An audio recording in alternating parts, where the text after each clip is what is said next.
हिंदू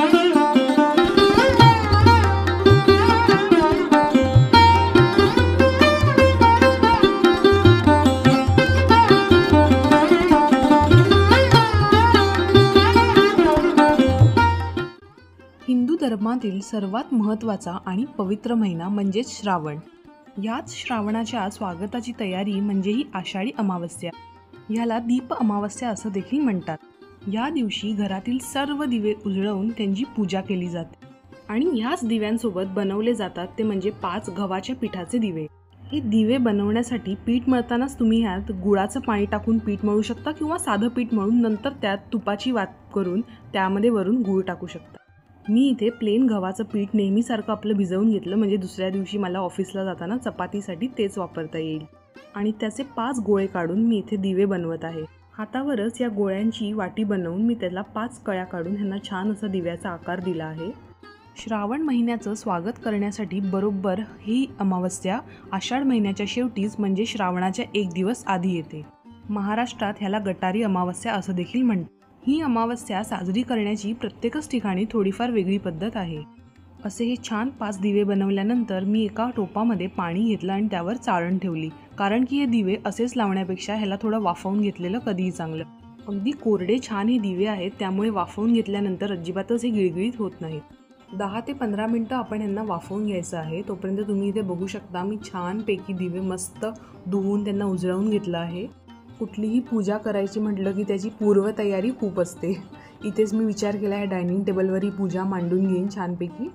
यातलं बरंचसं दिव्यांचं कलेक्शन मी पावित्र कलेक्शन्स म्हणून आहेत इंस्टाग्रामवर, एक राहुल दादा, त्यांच्याकडूनच मी नेहमी घेते. अगदी 10 वर्षांपासूनची ओळख आहे. हा आईस्क्रीम दिवा आहे जो सगळ्यात नवीन होता माझ्या कलेक्शनमधला. बऱ्याच प्रकारचे दिवे तुम्ही इथे बघू शकता. फक्त हे 2 जे दिवे आहेत लक्ष्मीवाले ते मी तिरुपतीवरून घेतलेले, बाकी बऱ्याचशा गोष्टी मी त्यांच्याकडूनच घेतल्या आहेत. मी डिस्क्रिप्शन बॉक्समध्ये पावित्र कलेक्शन्सची लिंक देईन, म्हणजे तुम्हालाही काही बघायचं असेल तर तुम्ही त्यावरून चेकआउट करू शकता. सर्व वस्तू आधी मी एकत्र समोर ठेवून घेतल्या, जसं की तुम्ही बघू शकता वाती आणि दिवे. आपल्या हिंदू धर्मामध्ये अग्नीला आणि त्यामुळेच ज्योतीला, दिव्याला खूप अनन्यसाधारण महत्त्व आहे. प्रत्येक शुभकार्याची सुरुवात ही अग्नी प्रज्वलित करूनच केली जाते. ही दीपपूजा मी एका चौरंगावर मांडणार आहे, त्यामुळे सर्वात आधी चौरंगाच्या खालती आपण एक स्वस्तिक काढून घ्यायचं आहे. माझ्याकडे स्वस्तिकचा साचा होता म्हणून मी तोच वापरला डायरेक्ट. रांगोळी कधीही तशीच ठेवू नये म्हणून मी त्यावर थोडं हळदी कुंकू वाहते. माझ्याकडे असलेला चौरंग मी त्यावर ठेवला आणि पूजा मांडायला सुरुवात केली.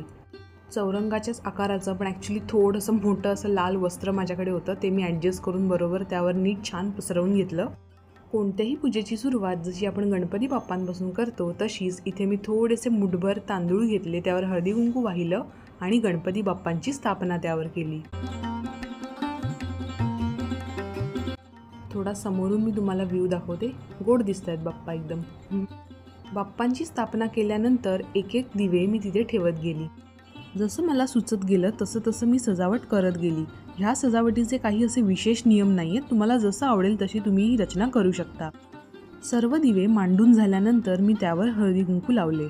एक छोटा जरी दिवा लावला तरी तो किती प्रकाश देतो आणि किती आनंद आणि रोषणाई पसरवतो. दिव्याच्या त्या एका ज्योतीमध्ये हजारो दिवे अजून प्रज्वलित करण्याची क्षमता असते. म्हणूनच ह्या दिवशी गव्हाच्या पिठाचे बनवलेल्या दिव्यांनी लहान मुलांना ओवाळलं जातं, कारण मुलगा असो किंवा मुलगी ते आपल्या वंशाचे दिवेच असतात. आपल्या आयुष्यातला अज्ञानरूपी अंधकार जाऊन ज्ञानरूपी प्रकाश यावा यासाठी ही पूजा केली जाते. आणि हे दिवे तो प्रकाश, तो आनंद आपल्या घरात आणतात, त्यामुळे त्यांच्यासाठी ही कृतज्ञता व्यक्त करण्याचा एक दिवस. हाच तेजस्वी उजेड आणि आनंद लक्ष्मी मातेला देखील खूप प्रसन्न करतो. मी तयार केलेल्या सगळ्या वाती इथे प्रत्येक दिव्यांमध्ये ठेवल्या. त्यानंतर प्रत्येक दिव्याच्या पुढ्यात मी फुलांची सजावट सुरू केली. गजरे, सुट्टी फुलं किंवा पाकळ्या कशानेही तुम्ही ही सजावट करू शकता. ही पूजा करण्याची माझी देखील पहिलीच वेळ होती, त्यामुळे मी जसं मला जमेल आणि सुचत जाईल तशा हळूहळू गोष्टी करत होती. सगळं मांडून झाल्यानंतर एक एक दिवे लावून घेतले आणि इतकी पॉझिटिव्हिटी पसरली हे सगळे दिवे लावल्यानंतर. प्रत्येक वेळेला कॅमेऱ्यात गोष्टी कॅप्चर होतीलच अशा नाही, पण त्या क्षणी ते दृश्य इतकं सुंदर आणि छान पॉझिटिव्ह होतं.